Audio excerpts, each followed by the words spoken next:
Hi, I will be talking about linguistics, framing, and depression. So, a little insight as to why I chose this topic is I currently have been suffering with depression. I'm being treated for it, so that's why I felt like this would be a great topic for me to talk about. So, the first thing we need to do is go over some terms. I created these definitions for framing a depression, so if they sound a little weird, that's why. The first one is framing. Framing is the understanding of a word's concept by creating a network with the words related to the word. And the language that we use to describe the world around us can affect the way we view the world. Depression is a person who is in a state of sadness and feeling alone. They will go into an almost hermit state because of their mental status, and depression affects the person not only mentally but also physically and relationally. One thing to keep in mind when talking about depression is that there are three different types. There's the one where you just get into a state of depression because of, say, the seasons changing or because of a certain thing that's going on in your life. The second one is actual depression, where the person's in a constant depressive state, and this is when someone would need counseling and some actual antidepressant drugs or some sort of chemical mood enhancers. The third type was the type I was, and these are people with severe depression. Now, these are the people that are always on watch list because they are suicidal risk. And these people need help to just get out of whatever's going on. So the first thing to talk about is the history of depression. In ancient Greece, depression was called melancholia, which was later on changed to melancholy.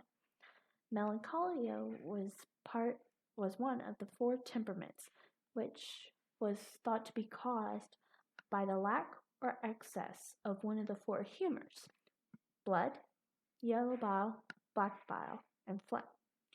By the 18th century, though, scientists were searching for an electrical imbalance that caused the person to be without energy. They thought somehow that there was an electrical imbalance in the brain causing the person to just lack the energy to go on. And in the 20th century, science has advanced, and the scientists are searching for the causes of depression and cures or treatment for depression, some of which they got horribly wrong. They would stick the people with depression into insane asylums along with schizophrenia people or bipolar disorder people, and they would do some of the same treatments, putting electrodes in the brain and shocking people, or heavy drugs that would cause physical and mental problems to the people that took it. Today, we have a better understanding of depression, and we can now help people suffering from depression. Throughout the years, people with depression were considered to be part of a group of unstable people with other mental illnesses like schizophrenia or bipolar disorder. Today, people realize that is not the case, and the mentality towards people with depression is changing to where it is not as stigmatized. So, some modern views of depression is that science has discovered some of the many causes for depression, whether it's a chemical imbalance, like what was in my case, genetics, personal life, hormonal change, or somehow a disease is causing it, or medicines that the person is taking. And they have found ways to help people through the different forms of treatment depending of what's going on with the person and which stage of depression they have. So antidepressants, counseling, and mood enhancers are the three different ways they can help people. So the next thing would be, because of how science has advanced over recent years, the views of certain diseases, including depression, have changed. Where it used to be where if you had depression you were looked down on, it has now become realize that it is an actual condition where the person needs help and needs someone to be there for them. Scientists have done research on how language can affect depression or the views of depression. One research shows that negative or absolute language pushes people into depressive states. So words like completely or absolutely or never, not even, those words fuel the depressive side of the brain for people with depression, and it just drags them down further. I know this to be true. I used to use them. And other research has shown that the views towards depression depends on the person's race, gender, history with depression, and political views that is talking about it. And it can be completely different depending on the person's culture and language. People today are realizing that depression can also be caused by peer pressure to be a certain way and their personal experiences. Today in the world, there are so many ways that we are being told to look a specific way. And the language we use makes it to where if you are not like this, you are not normal, which can cause people to become depressed.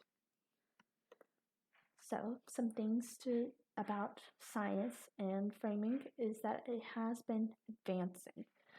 Research is finding better treatments, and they are searching for better antidepressant drugs and better ways to help people with depression to get out of this state and to find help.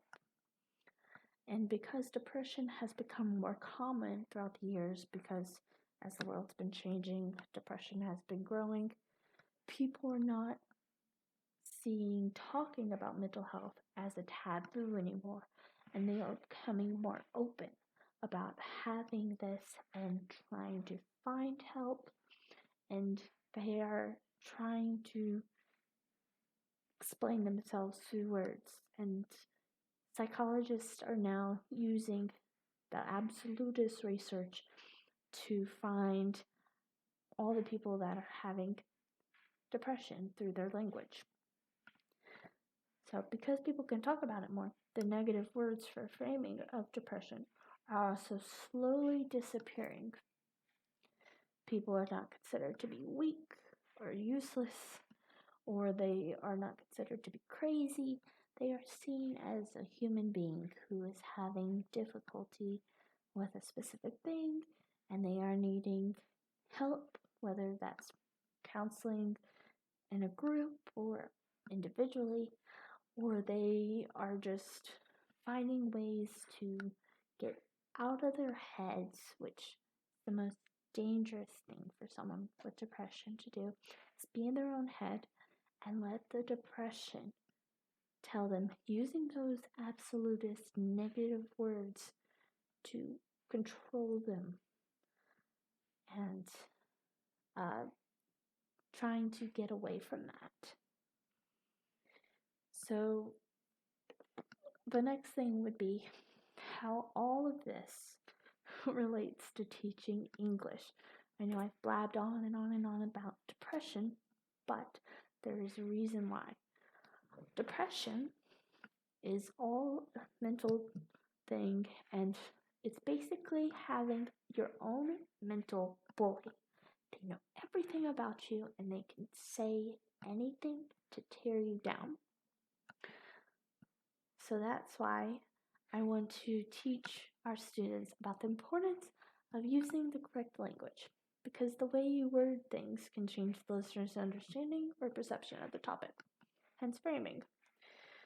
We can use activities to show them how the way they frame things changes their mindset on the topic. One way to use framing in teaching English is to give the students some stories that are similar, like in one of the studies I read, but they have some variations. After they read the stories, they have to write about what they read and how they believe to be true about the character in the reading. And some hopes for the future. The first thing is that people will learn not to be judgmental or feel pity towards those with depression because of the words that are used to describe them or depression itself.